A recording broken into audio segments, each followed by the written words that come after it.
우리에게 한 제단이 있는데 그 위에 있는 제물을 성막에서 섬기는 자들은 먹을 권리가 없나니, 왜냐하면 그 짐승들의 피를 죄를 위하여 대제사장이 성소 안으로 가지고 들어가고 그것들의 몸들을 진영 밖에서 불사르기 때문이라.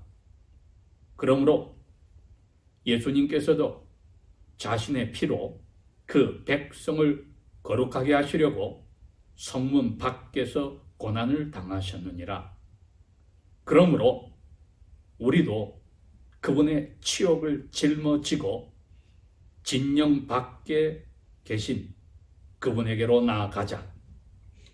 왜냐하면 여기에는 우리에게 계속하여 머무를 도시가 없고 오히려 장차 올 것을 지금 찾고 있기 때문이라.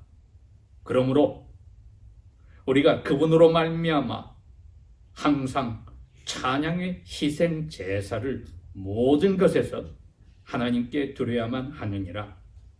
이것이 그분의 이름을 고백하는 입술들의 열매니라. 오직 선을 행함과 서로 나눠주기를 잊지 말라. 왜냐하면 이 같은 희생 제사들을 하나님께서 기뻐하시기 때문이라. 아멘. 오늘 저희들이 읽은 이 말씀은 대부분의 학자들이 말하기를 편지 자체에는 이름이 언급되지 않아도 사도 바울이 쓰신 편지라고 생각을 하고 있습니다. 그 저자가 누가 되었든지 간에 그 내용이 바뀌는 게 없으니 그 입장에서 저희들이 오늘 이 말씀을 생각하겠습니다. 히브리는 다른 말로 하면 유대인들입니다. 즉 찬송하는 사람이라는 뜻입니다. 그러므로 유대인들이 야훼 하나님을 찬송하며 메시아를 기다리다 사도들의 복음 선포에 감동하여 회개하고 예수 그리스도를 바로 그 메시아로 받아들여서 유대인 그리스도인들이 되었습니다. 이분들에게 당장 곤란한 문제가 생겼는데, 특별히 유대교의 중심 계급에 있던 사람들이 그리스도교로 개종하여서 계속하여 유대교의 교리를 고집하여, 즉 유대교의 그 열심 위에 그리스도 예수를 메시아로 받아야만 된다고 강조하였습니다. 그러니 일반 유대교에서 개종한 그리스도인들이 혼란이 생길 수밖에 없었습니다. 그러므로 사도는 히브리인들에게 아예 편지를 써서 이 문제를 깨끗하게 성경의 원리에 따라 정리하려 했던 것입니다. 13장은 그 편지의 마지막 부분에 들어와서 이제 결정적으로 결론적인 부분으로 이야기를 합니다. 10절에 우리에게 한 제단이 있다. 이 말을 듣는 순간에 유대교에서 개종한 히브리 그리스도인들은 어떻게 생각할까요? 예루살렘에 있는 성전 마당에 있는 제단을 생각합니다. 바로 그게 문제가 되는 겁니다. 왜? 여러분, 예수님께서 일찌감치 사역 초기에 제루살렘으로 올라가서 그 유대교 지도자들에게 아주 강하게 말씀하신 적이 있습니다.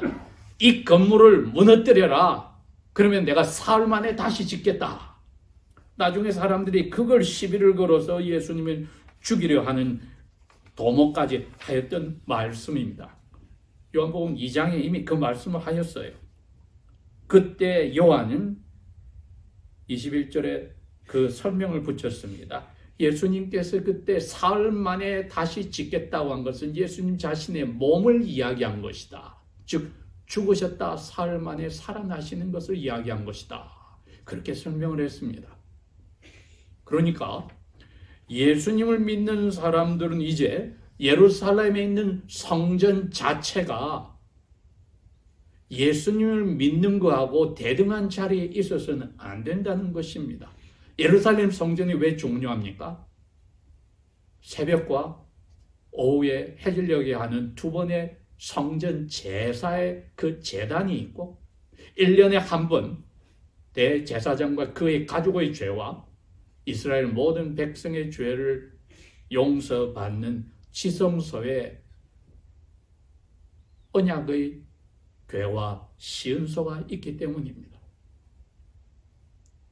그러니 자칫하면 그리스도 예수 그리스도께서 자기 몸을 피를 흘려서 십자가라는 제단에서 짐승처럼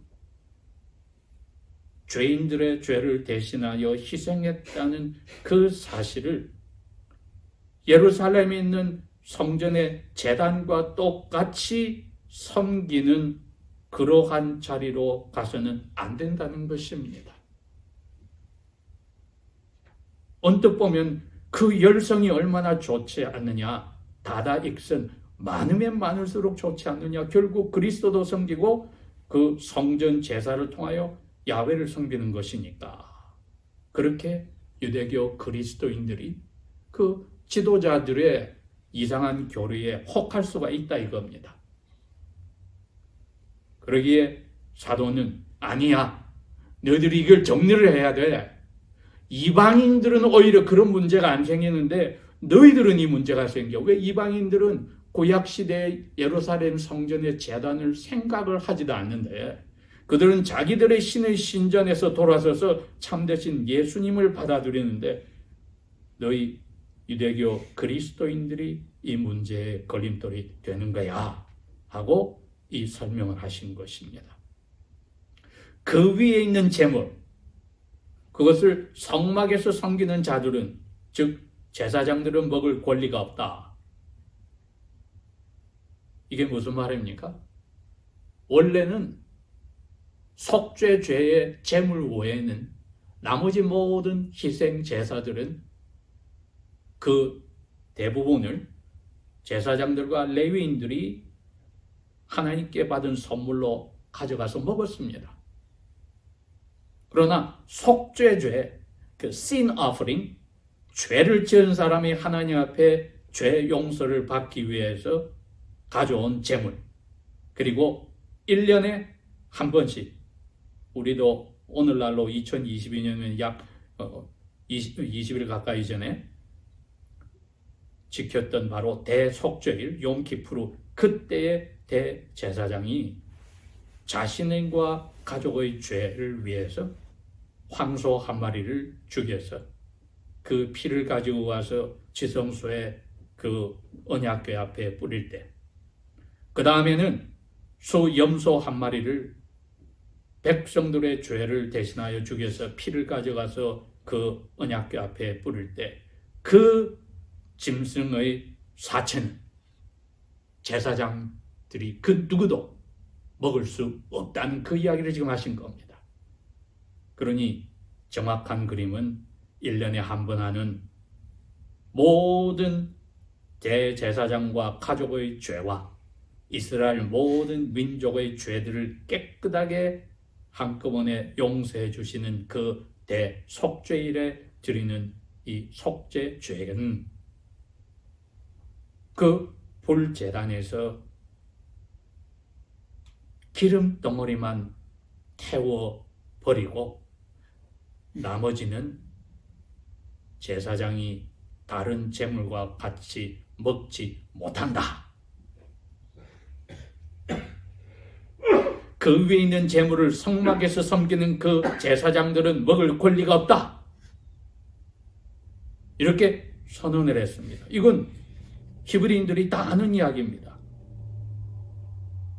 그리고 11절도 그들이 아는 이야기입니다. 왜냐하면 그 황소와 순염소의 피를 죄를 위하여 대제사장이 성소 안으로 가지고 들어가고 그것은 아까 말씀드린 지성소에 1년에 한 번 열리는 지성소 안에 가서 언약궤 위와 앞에 7번씩 손가락에 피를 묻혀서 뿌리는 예식으로 들어가고, 그 다음에 그분은 나와서 대제사장이 어떻게 하느냐, 그 밖에서 죽였던 황소와 수염소의 사체를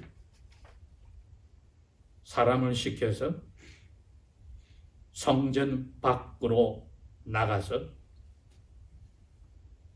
예루살렘 도시 경계를 넘어간 언덕 위에 가서 불을 태워서 모든 살코기와 가죽과 오물까지 전체를 불을 태워 없애는 번제로 그 제사 예식이 끝나게 됩니다. 이것까지는 그들도 다 알고 있어요. 그렇게 함으로써 자신들의 죄가 성전 밖으로 나가서, 예루살렘 성문 밖으로 나가서 언덕에서 밑에 그 계곡 밑으로 불태워 사라져버리는 그 짐승들의 완전히 죄가 되는 그 모습이 자기들의 죄가 깨끗이 용서받았다는 것을 확신하는 마지막 순서가 됩니다. 그래 놓고 이제 12절에 그러므로 예수님이 등장합니다. 너희들은 지금까지 알고 있던, 어릴 때부터 믿어왔던 그 성전, 그 1년에 한 번 제사 예식으로 들어가서는 안 돼. 자신의 피로, 황소나 숫염소의 피가 아니라 자신의 피로 십자가 위를 제단으로 만들어서 그 백성, 유대교 그리스도인들이나 이방인 그리스도인들이 새 언약 백성입니다. 그 백성을 거룩하게 하시려고 성문 밖에서 고난을 당하셨느니라. 마치 그 수염소처럼, 황소처럼 성문 밖에 40년 동안 광야길에서는 임시로 움직였던 성막을 지나서 12지파가 진치고 있는 캠프 밖으로 나가서 완전히 이스라엘 백성과 동떨어진 곳에서 그 사체를 불태웠거든요. 그렇게 함으로써 하나님께서 거룩하게 용서해 주신 백성이란 것을 확신하는 예식이었는데, 이제 그리스도인들은 영적으로 히브리인인 이방인 그리스도인들이나 이 편지를 읽는 유대교 그리스도인이나 다 같이 순염소의 피가 아니라 예수님의 피로 하나님 나라의 의로운 백성이 되었다. 그럼 예수님이 어디까지 가야 됩니까?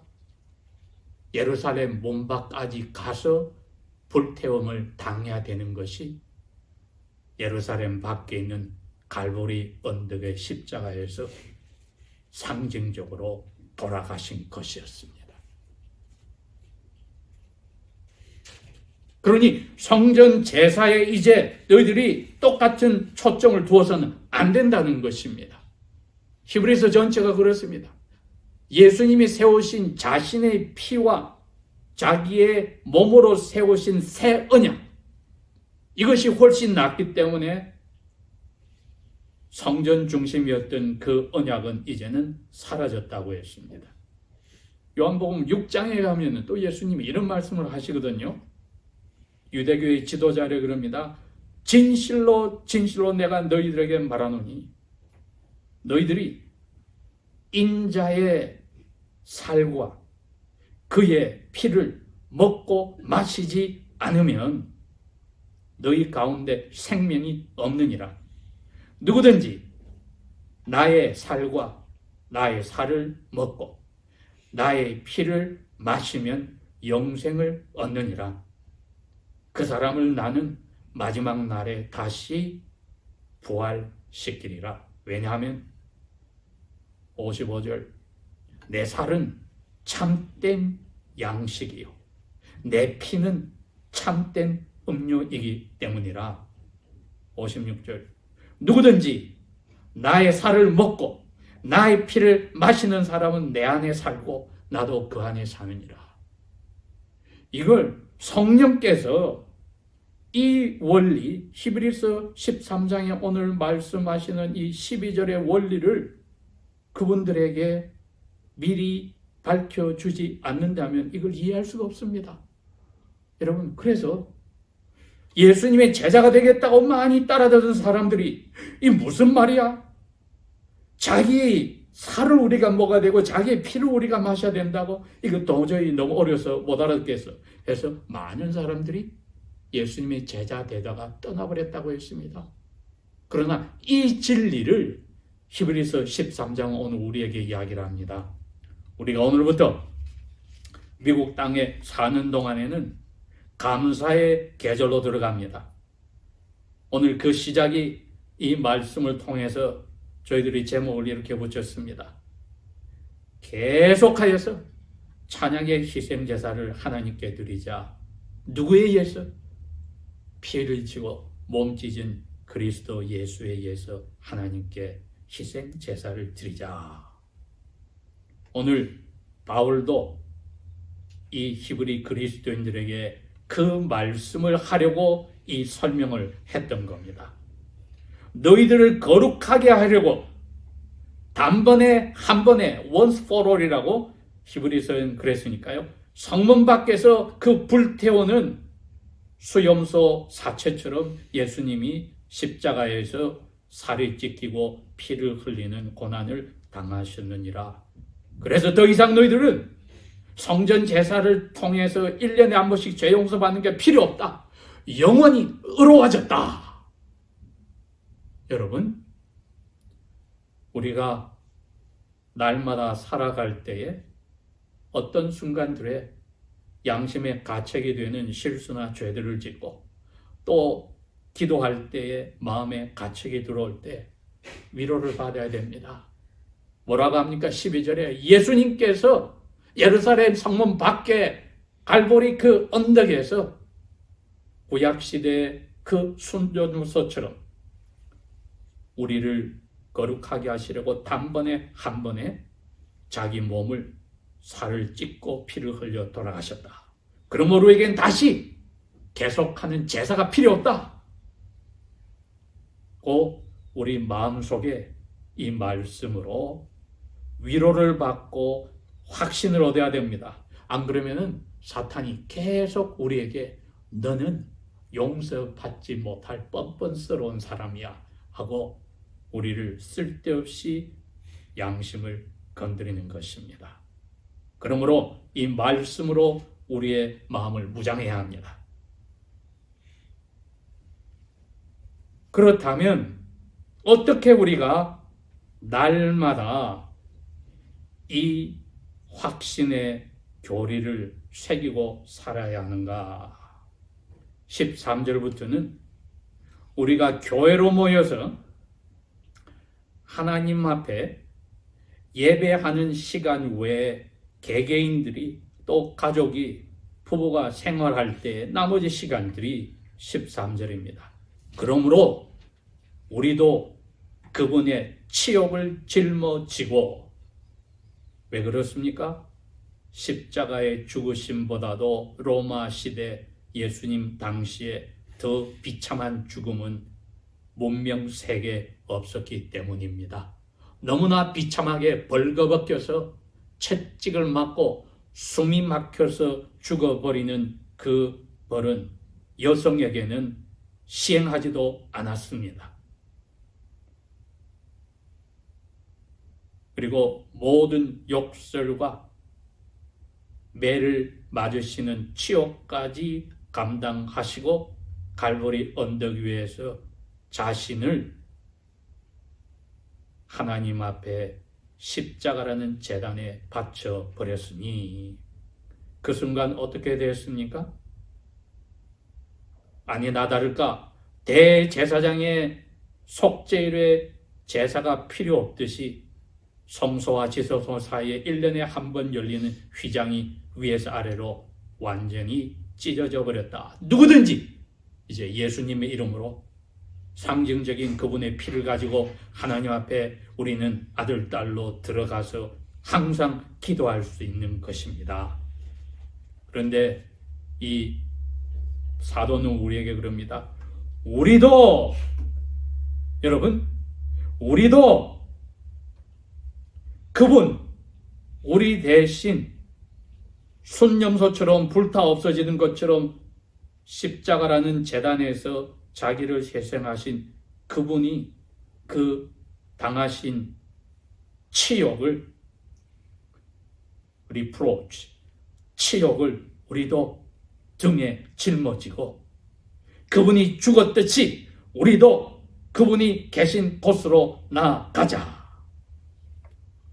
그러니 예배 외에 예루살렘이라는 것은 또 이스라엘의 진영이라는 것은 교회입니다. 우리가 예배 외에 나머지 개개인이나 가족이나 부부가 생활하여 나머지 일주일의 삶을 살 때 진영 밖에 그분에게로 나아가는 겁니다. 이게 예수님께서 하신 말씀이었습니다. 누구든지 나의 제자가 되어가지고 자기를 부인하고 나에게로 와서 날마다 자기가 나처럼 결국 죽을 각오의 십자가를 지고 내 발자취를 따라와라. 바로 그 이야기를 하는 겁니다. 영광을 짊어지고 명예를 짊어지고 다른 사람들의 칭찬을 짊어지고 으스대고 교만하고 아닙니다. 치욕을 짊어지고 여러분 이게 찬양의 희생 제사를 하는 우리의 모습입니다. 이게 되지 않으면 주일날 찬양 제사는 위선입니다. 왜? 감사의 내용이 없는데요. 이 세상에서 잘 먹고 사는 것에 대한 감사는 가짜입니다. 왜? 죽고 나서 영멸이 있는데.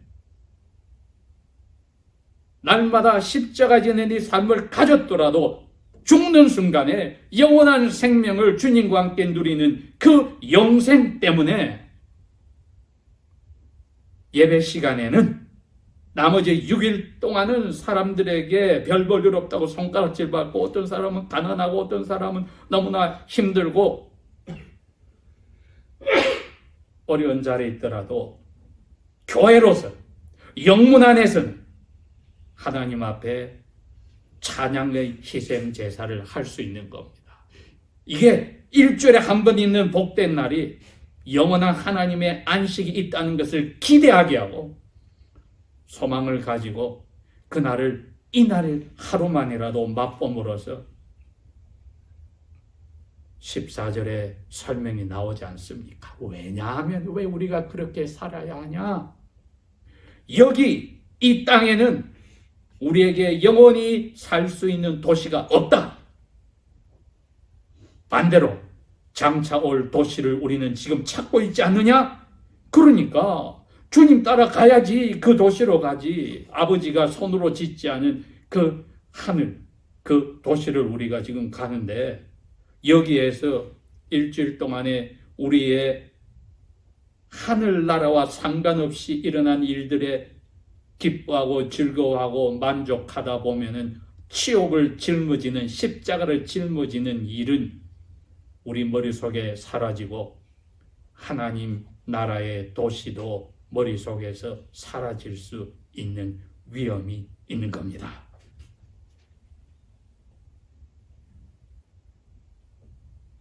그러면 한숨만 쉬며 나머지 6일의 삶을 살아란 뜻입니까? 아닙니다. 15절, 16절이 찬양의 희생 제사를 6일 동안 하는 방법이 이렇습니다.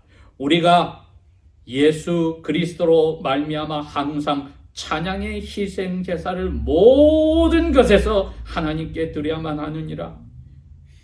이것이 그분의 이름을 감사하며 고백하는 입술들의 열매니라.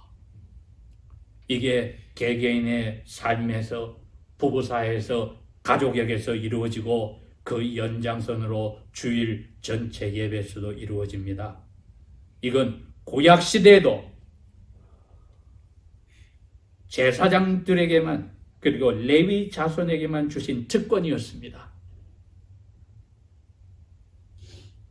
역대상 23절 5절이나 30절이나 25장 3절에 그들이 악기를 들고 288명이 12명씩 나누어서 1년에 24번씩 번갈아 가며 하나님 앞에 제사가 이루어질 때마다 하는 일이 입으로 찬송하며 감사를 드렸다. 이 두 가지입니다. 그게 신약시대도 아니나 다를까 유대인들이 이해하기 잘 쉬운 그 말씀을 15절에 한 겁니다. 예, 너희들이 이제 이 희생 제사를 통하여 예수님 때문에 너희들이 예수님 덕분에 찬송이 터쳐나오고 그분의 이름을 고백할 때 감사가 저절로 터치지 않느냐? 찬송과 감사. Giving thanks and praise to Him. 아버지 하나님께 예수님 때문에 찬송이 터지고 생각할수록 감사가 터진다. 그런데 그게 자기 개인 기도 시간이나 가족 예배 시간과 교회 예배 시간만 이루어지면 무슨 의미가 있습니까? 보여라! 그 찬송과 감사가 너희 삶에서 어떻게 이루어지는지 보여라! 16절입니다. 선을 행함과 서로 나눠주기를 잊지 말라. 왜냐하면 이같이 것이 바로 희생 제사들인데 이게 하나님이 기뻐하시는 거다.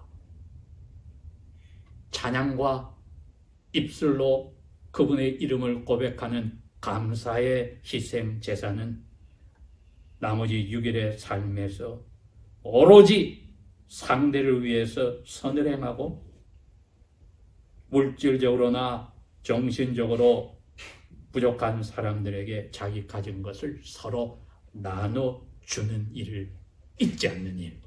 여러분, 이것이야말로 예수 그리스도의 이름을 감사로 부르며 모여서 하나님께 찬양하는 참된 그리스도인의 모습입니다. 사도 베드로가 우리에게 베드로전서 2장 5절에 뭐라고 그랬습니까? 너희들이야말로 왕의 아들 딸로서 제사장들이 아니냐. 이제 그 찬송과 감사의 삶이 우리 삶에서 오늘 이 순간부터 영원히 끊어지지 않고 강물처럼 넘쳐나며 우리를 통하여 사람들에게 귀한 뜻으로 전념되는 삶이 되어야겠습니다. 기도하겠습니다. 아버지 하나님, 성령께서 예수 그리스도를 통한 이 엄청난 구원의 비밀을 주셨으니 저의 일생 날마다의 행동에서 예배의 찬양과 감사로 점철이 되도록 아버지의 사랑으로 저희들을 강력하게 이끌어 주소서. 예수 그리스도 덕분에 이러한 삶을 살게 되었으니 그 예수님의 이름으로 감사 기도합니다. 아멘.